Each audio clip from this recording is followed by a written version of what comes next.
there, welcome back to Hold and Modify. This is Q, your host of YouTube's most poorly produced, underproduced Amiga channel. And today I am making another short, quick video about the old 1200 here, which you will see is now buttoned back up. Yes, it still has its network going on. Haven't ditched that because that's just super awesome. What I wanted to bring up, though, is the reason I was able to button this back up is that the TF1260 that's in there is a Rev 1 16060. Now, those do historically get rather hot.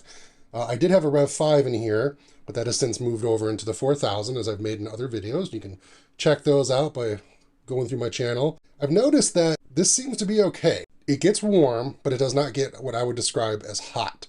And that means I can render in Lightwave, or I can play mods, I can web browse.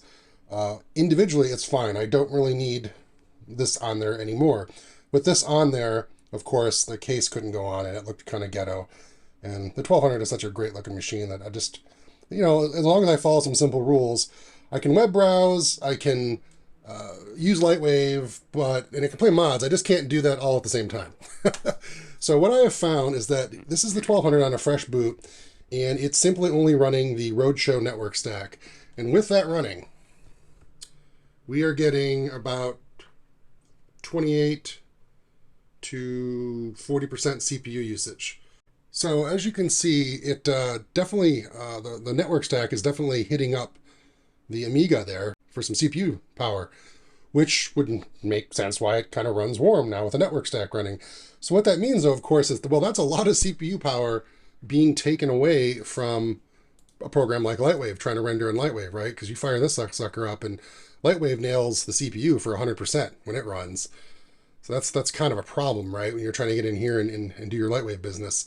So unfortunately, really, if you want to have the best experience, for two reasons. You want to have the best experience, meaning you're going to have the fastest running Lightwave or other 3D program.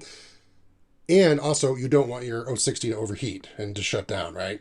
Because it's not that the 060 shuts down, it's just it locks up when it gets too hot. You're going to want to kill the network stack. Just turn it off until you need it. It's easy enough to do.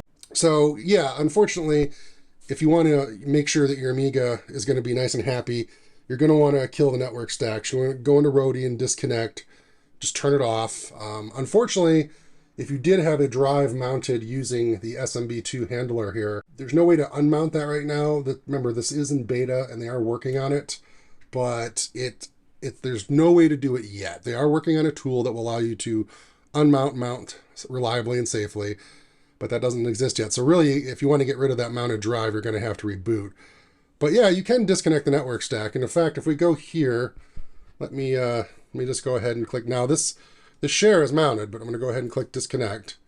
So I'm going to tell Roadshow disconnect, and it's shutting everything down. Please be patient, it says. So we're going to go ahead and just wait here. And we'll know because, yeah, see, now this is back up. So now, in theory, the network stack should be shut down. I don't think I need to actually unplug the card. So if we go back and fire up Opus, or I'm sorry, Directory Opus. Well, you know, I'm looking down there and I'm still seeing some pretty heavy CPU usage. So that makes me wonder if even with Roadshow disconnected, if it's actually still running as a process. You know what, let's go ahead and turn this Amiga off, pull the card out and see what happens. Now I know Roadshow is going to complain when it boots up because the card will be missing. I don't have Snoop DOS. I probably should just run and grab it. I actually don't know how to use it. People keep saying, run Snoop DOS Q to let you know what's running and what's doing what. Well, let's shut this down first because that's easiest. Pull the card and see if it's still using a lot of CPU. All right, well, we are back. I actually didn't get any kind of nag or boo-hoo from Roadshow, so that's cool. Let's go ahead and fire up Opus again, Directory Opus. And what we're seeing again is interesting. Well, I could be completely full of crap then, because it's still doing the same thing. You serious? 28% to 27. It's pretty consistently hitting 40 though with the network stack running in the card. So yeah, obviously there's other things going on. Just apparently Opus running itself is chewing up some CPU. There's no hard drive activity going on in this Amiga. It is just sitting here. So there's definitely some CPU cycles being chewed up there for something. I do have the screensaver blanker timer running in the background. If I don't move the mouse for like a minute, the blanker will kick on. Well, if anyone has any insight into that CPU usage, I'd be curious. just please leave a comment down below, and maybe we can slowly unravel this mystery. I guess the good news is that, yeah, like I said, I can run Lightwave by itself, or I can web browse by itself, use other programs by itself. But if I'm trying to do heavy 3D rendering, I've noticed that combined with the network stack running, the machine definitely locks up. It gets hot and it locks up. It gets really hot and locks up. But if I turn off the network stack and run Lightwave, I can render, and it doesn't get anywhere near as hot. So I guess that's the only thing to take away from this video. Whether everything else I just showed you in this video is garbage, the one fact remains is that with the network stack running and Lightwave running, it gets too hot and it shuts down. Kill the network stack, and Lightwave can render, and it's fine. Now, of course, get proper cooling and a fan, and all of that goes away. This is a very hot chip. There is no solid solution yet to cool this 060 that I can tell. I know the warp card that came out for this, or never came out for this, had a neat little solution.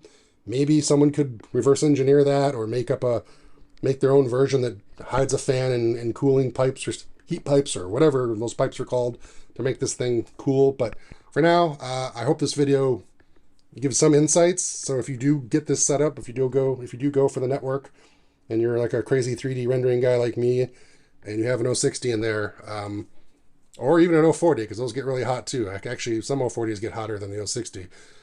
This could be one workaround. Just kill the network stack if you're running it before rendering in Lightwave.